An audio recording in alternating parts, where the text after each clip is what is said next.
Assalamualaikum warahmatullahi wabarakatuh. Perkenalkan, nama saya Melati Dwi Cahya dengan NIM C1F023008. Sebelumnya terima kasih kepada dosen pengampu Dr. Luki Enggraini Fitri SMSI sebagai dosen mata kuliah manajemen produk halal ini. Baik, di sini saya akan melakukan presentasi mengenai laporan hasil pendamping sertifikat halal pada usaha haus. Yang pertama, apa sih yang dimaksud dengan halal dan haram?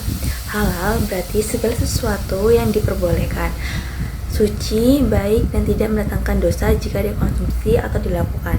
Sementara haram adalah segala sesuatu yang dilarang tegas oleh Allah SWT, yang pelanggarannya akan mendapatkan siksa.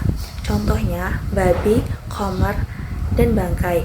Yang keduanya ditetapkan berdasarkan Al-Quran dan Sunnah untuk menjaga maslahat dan menghindari bahaya. Selanjutnya, produk halal. Produk halal adalah produk yang secara zat, cara memperolehnya, dan proses pembuatannya sudah memenuhi ketentuan syariat Islam. Artinya diperbolehkan untuk dikonsumsi atau digunakan oleh muslim. Mencakup makanan, minuman, obat-obatan, kosmetik, jasa dengan sertifikasi halal sebagai jaminan keabsahan dari lembaga berwenang. Selanjutnya, apa sih sertifikat halal itu? Nah, sertifikat halal ini merupakan dokumen resmi yang dikeluarkan oleh lembaga sertifikasi halal yang terpercaya dan diakui oleh pemerintah. Menyatakan bahwa suatu produk telah memenuhi persyaratan kehalalan sesuai dengan syariat Islam.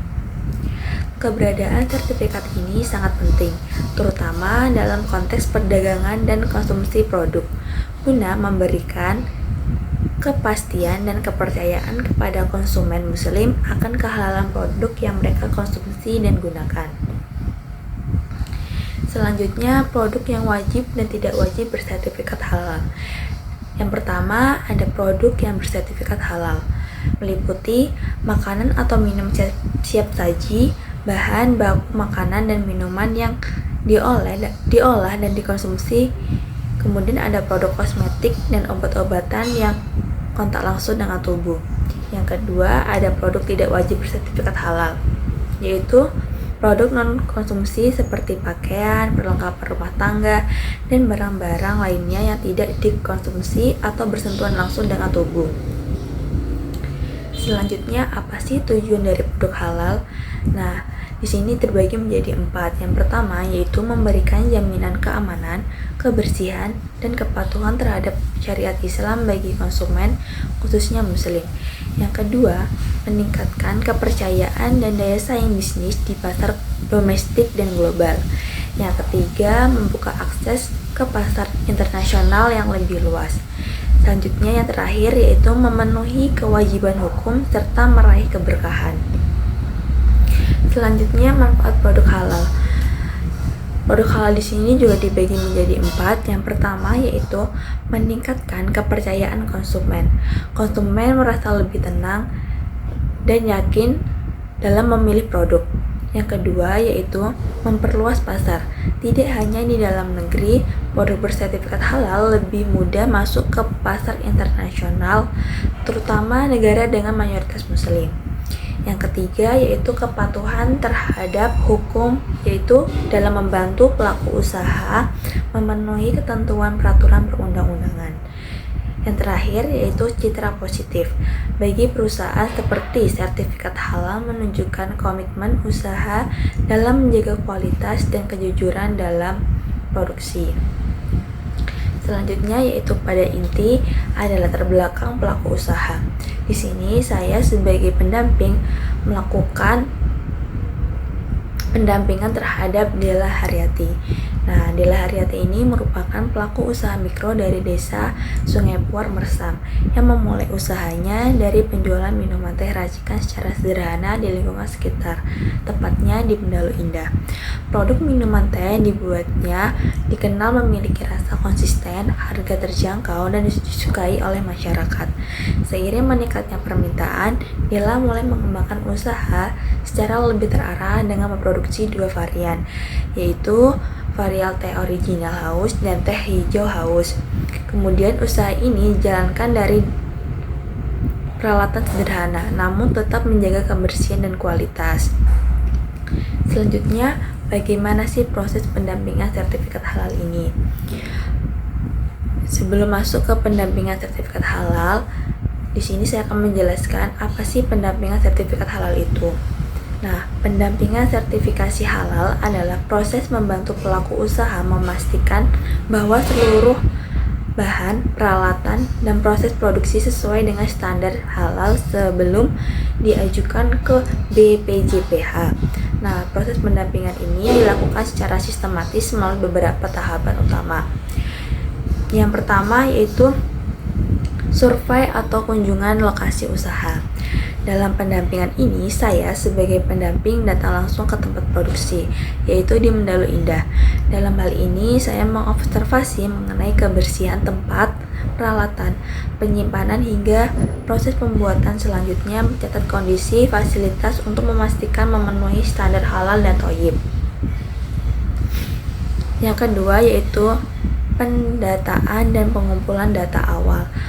Saya sebagai pendamping mendata identitas pelaku usaha dan jenis produk, kemudian mengumpulkan informasi awal terkait lokasi, fasilitas, bahan, dan alur produksi. Selanjutnya yang ketiga yaitu pemeriksaan dan verifikasi bahan. Semua bahan yang digunakan dicatat dalam daftar bahan. Kemudian pendamping melakukan pemeriksaan mengenai label halal pada kemasan. Selanjutnya yaitu pengisian si halal. Nah, di sini pengisian si halal meliputi membuat akun untuk pelaku usaha, mengisi data usaha dan produk, kemudian mengunggah daftar bahan, supplier, dan dokumen lainnya. Selanjutnya yaitu pengecekan SJPH atau Sistem Jaminan Produk Halal. Pendamping menjelaskan SJPH yang harus diterapkan pelaku usaha meliputi komitmen halal, pengendalian bahan, pengendalian proses kebersihan, peralatan hingga pemantauan bahan masuk keluar pelaku usaha. Kemudian ada dokumentasi proses pendampingan. Di sini pendamping mengambil foto mulai dari bahan baku, proses produksi, fasilitas produksi, kemasan, produk, dokumentasi yang akan menjadi lampiran produk pendamping dan bukti pemenuhan persyaratan.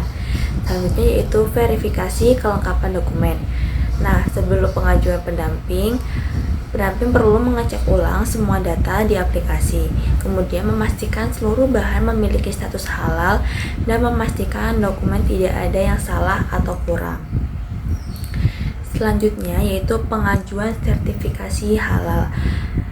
Self-declare tanpa audit jika usaha memenuhi syarat UMK. Pendamping bisa langsung mengajukan ke BPJPH untuk verifikasi. Yang terakhir yaitu penutup dan rekomendasi pendamping. Pendamping memberikan saran, perbaikan untuk proses produksi dan cara menjaga konsistensi halal dan edukasi mengenai penggunaan bahan yang tersertifikasi halal. Kemudian ada daftar bahan dan penjelasannya. Bahan-bahan yang digunakan dalam pembuatan teh original house dan hijau house dipilih untuk memastikan cita rasa yang konsisten serta memenuhi prinsip kebersihan dan kehalalan. Teh poci dan sariwangi, teh hijau celup digunakan sebagai bahan utama untuk seduhan teh.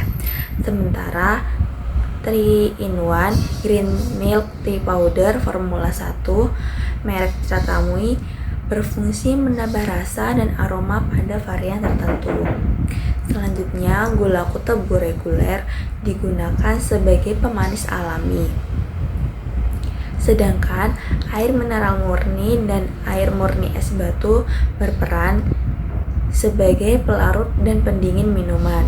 Untuk menjaga higienitas alat produksi digunakan cleaning agent seperti Mama Lemon Extra Power daun jeruk nipis.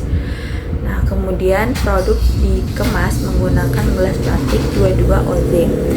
Untuk cup natural merek HOK dan sedotan plastik agar aman dan praktis saat disajikan kepada konsumen. Jadi dari pembahasan hasil pendampingan sertifikat halal, seluruh bahan yang digunakan dalam pembuatan teh original house dan teh hijau house tidak mengandung unsur haram maupun najis. Bahan utama seperti teh, gula, dan air termasuk kategori bahan halal. Sementara bahan tambahan kemasan serta cleaning agent yang digunakan telah dilakukan pengecekan status kehalalannya melalui label kemasan dan data sertifikasi halal. Proses produksi dilakukan dengan peralatan yang bersih dan digunakan khusus untuk produk halal, sehingga tidak terdapat potensi kontaminasi silang. Dengan demikian, dari sisi bahan dan produksi produk halal memenuhi prinsip kehalalan dan layak untuk diajukan dalam proses sertifikasi halal. Yang terakhir yaitu kesimpulan. Berdasarkan hasil pendampingan sertifikasi halal pada UMK, Ila Haryati ini dengan produk teh original house dan teh hijau house dapat disimpulkan bahwa seluruh bahan mulai dari bahan pendukung serta kemasan yang digunakan tidak mengandung unsur haram maupun najis. Proses produksi dilakukan secara sederhana namun telah memenuhi prinsip kebersihan dan kehalalan. Hasil verifikasi menunjukkan bahwa sebagian besar bahan telah memiliki nomor sertifikat halal, sementara beberapa bahan berstatus diragukan karena memerlukan kelengkapan dokumen pendukung. Fasilitas dan peralatan produksi dinilai layak, serta tidak ditemukan potensi kontaminasi silang dengan bahan non-halal. Dengan demikian, Ila Haryati dinyatakan layak untuk melanjutkan proses sertifikat halal dengan catatan melengkapi dokumen sertifikat halal bahan sesuai rekomendasi pendamping.